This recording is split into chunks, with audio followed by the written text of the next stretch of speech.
One of the greatest gifts you can give your marriage is this: don't wait until distance becomes obvious before you respond. Most marriages don't suddenly wake up disconnected, they drift gradually. But the good news is this: if drift happens gradually, it can also be interrupted intentionally. So today I want to share practical biblical ways Christian couples in ministry can recognize silent drift early and begin rebuilding connection before emotional distance becomes deeply rooted. Hello, I'm Joan, a certified marriage counselor and family therapist. I help Christian couples in ministry build rhythms that protect them from the quiet effects of ministry pressure. Throughout this month, we've been talking about understanding silent drift in ministry marriages. We've defined it, we've recognized the signs, we've even looked at why strong couples experience it. So today I want to leave you with hope, because you see, silent drift doesn't have to become permanent distance. When couples become aware of it, recognize it early, and respond intentionally, emotional connection can be strengthened again. So let's dive right in. 1. Don't ignore the early signs. One of the reasons silent drift becomes serious is because couples often assume it will correct itself. They say things like, oh, we are just busy, we'll reconnect after this season, we've been through difficult times before, this is nothing, we'll get through it. You see, those thoughts may sound reasonable, but healthy marriages don't simply hope connection will improve. They don't simply hope connection will improve, they do something about it. They pay attention to small changes and respond with love. The earlier we notice emotional distance, the easier it is for us to protect companionship. We need to detect it very early in order to protect companionship. Songs of Solomon 2:15 NKJV says, catch us the foxes, the little foxes that spoil the vine. We need to pay attention to the small issues. They deserve attention before they become large, huge issues that we may not be able to handle. Pay attention to the small issues. 2. Make emotional check-ins a rhythm. One of the healthiest habits couples can develop is regularly checking in with each other emotionally. This is so very important. Not simply asking, how is your day? But asking, how is your heart? What has been weighing on you lately? What's weighing you down lately?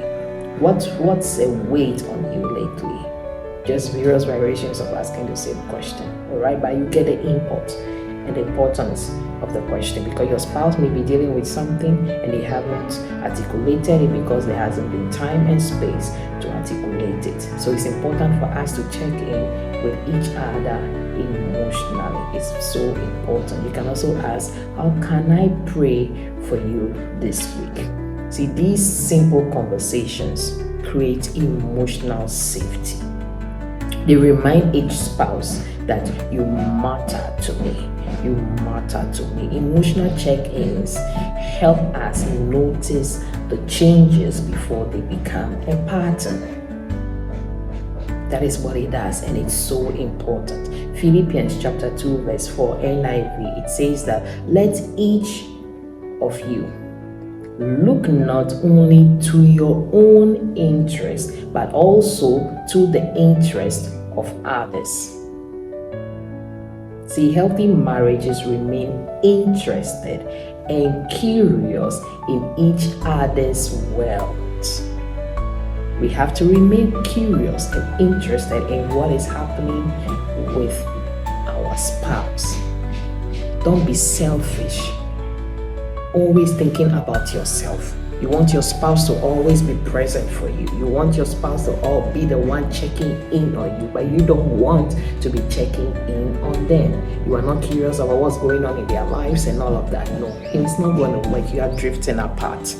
It is very important for us to maintain curiosity and be interested in what is happening in each other's world. Each other's world. Not one person just doing it. Each other's world. 3. Create rhythms of reconnection. Connection isn't maintained through one grand occasional gesture. No, it is built through consistent rhythms. Rhythms like taking a walk together, a weekly walk together,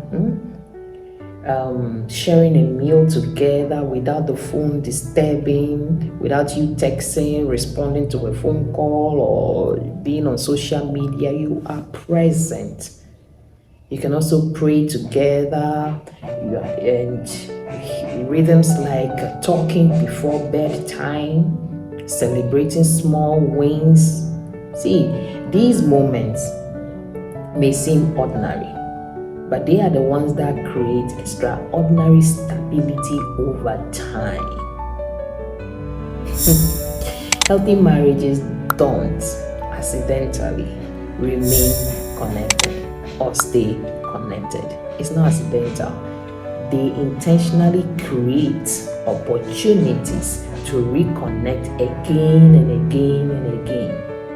Hebrews 10:24, NIV says, let us consider how we may spare one another on toward love and good deeds. We need to consider it, how we can be encouraging one another on to good deeds. Encouragement is not meant to be an occasional thing in a relationship. It is meant to become part of the rhythm of a healthy relationship.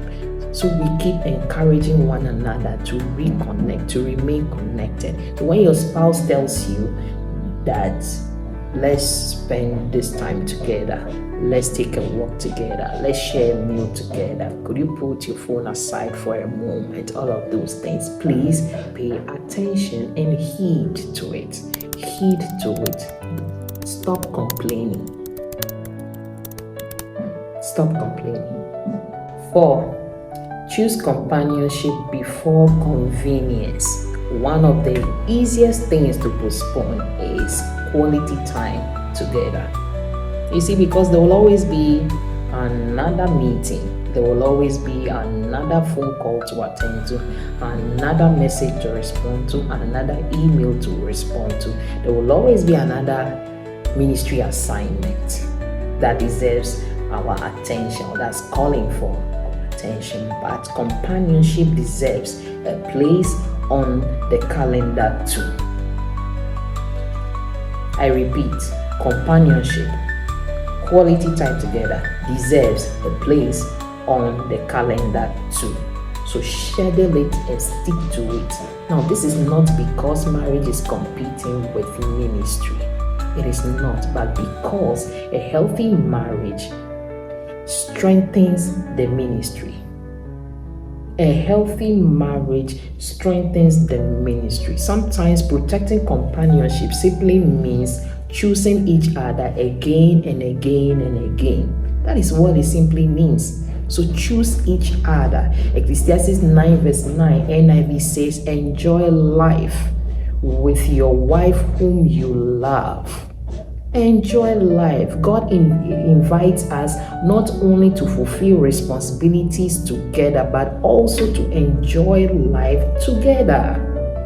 5. Practice gentle repair. Every marriage experiences moments of disconnection. Healthy marriages are not those that never experience drift. No, they are those that notice the drift and gently move back toward each other. That is what a healthy marriage is. Because drift happens, but you need to recognize it early and take intentional steps to repair it. That is what a healthy marriage is. And sometimes repair just begins by simply saying, I've missed us. I realized that we've both been busy. Or you can also say, can we spend some intentional time or quality time together this week? Notice the difference. There is no blame, no accusation. It's just an invitation. Simple. If you go accusing, look, and I've done that before. You are always on your phone. You are always busy. You are always doing that. Or look, that doesn't work. I changed my approach to invitation. Or I just initiate it, organize something simple, and I invite him or I catch him unawares to spend time with me. And I've taught a lot of other Christian couples in ministry, and they've been doing it and things have changed. Stop accusing, stop blaming. Keep inviting. Even if he says no, or even if she says no, keep inviting. Gentle repair. Be gentle. Be gentle. Gentle repair is what protects emotional safety and makes reconnection easier. Ephesians chapter 4 verse 2 NIV, it says, be completely humble and gentle. Be patient, bearing with one another in love. In love. The gentleness often opens doors that criticism cannot. So let's be gentle in our approach. It works. It really works. Perhaps you have recognized signs of emotional drift in your own marriage. If so, don't lose hope. God is a God of restoration. He restores, according to Joel 2:25. He restores, and he can restore the connection. And I want you to know that healthy marriages are not built by never facing challenges. No. They are built by responding to those challenges with wisdom, grace, and intentional love. Small, consistent acts of connection can begin changing the atmosphere of any marriage. Silent drift doesn't have to become serious distance. Healthy marriages notice the drift early. Then they respond intentionally and choose companionship again and again. As we conclude this month's series, my prayer is that every Christian couple in ministry will build rhythms that protect emotional connection while faithfully serving God's kingdom. If this series has encouraged you, I would love for you to share it with another couple in ministry, and please like it and drop a comment for me. Thank you so much for watching. I'll see you in the next series. And remember, you are not alone. God bless you.